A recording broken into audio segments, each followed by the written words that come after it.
Well, I don't know if parchment paper is going to work. I plan to use wax paper, but there's not very much that needs gluing, but this little bit of veneer that's coming up, I'm going to try to sneak some glue under that, put some parchment paper on it, and then just a flat weight to hold it flat while it dries. Well, it hasn't been that long, but I thought I'd take a look.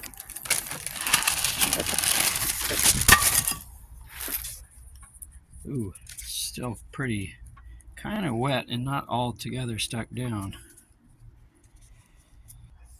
That didn't work as well as I'd hoped. It's not as flat. It's definitely not dry, so I got to do something different here. This end didn't need as much, and it seemed to work pretty good. But as I'm feeling this, I can tell that actually it was sanded previously. There's some cupping right here. So I'm going to have to be very careful because someone else probably came pretty close to burning through that veneer. And I've already done that on that last little project, so I'm going to try to take it easy.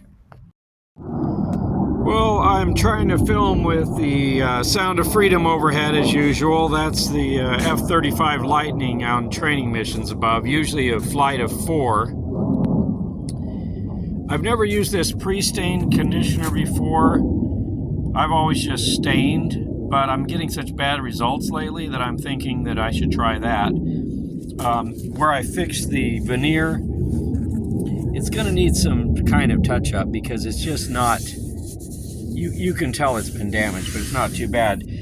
I originally thought that this just had faded off in the sun and lost all of its finish, but there are some sanding scratches. So somebody sanded this down and just didn't get around to putting a finish on it, and then it got a little weathered.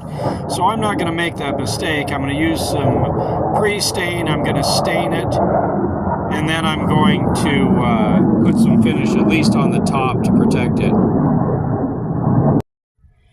Okay, I've given it a light machine sand at 150 grit and now 220. So I'm getting ready to put stain on there, so I'm going to wipe it down with some naphtha.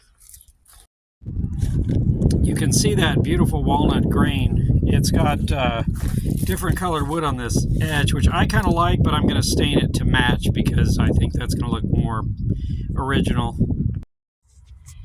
And here it is with the pre-stained conditioner on it. Gonna give it a light sand with 220 and then go with a gel stain. And there it is stained. I'm thinking of maybe using some gel stain on that edge to bring that up a little bit darker. But overall, it looks about right. It's interesting when you look at the grain here, you can see like little imperfections, which they're trying to mimic with this dumb spatter thing.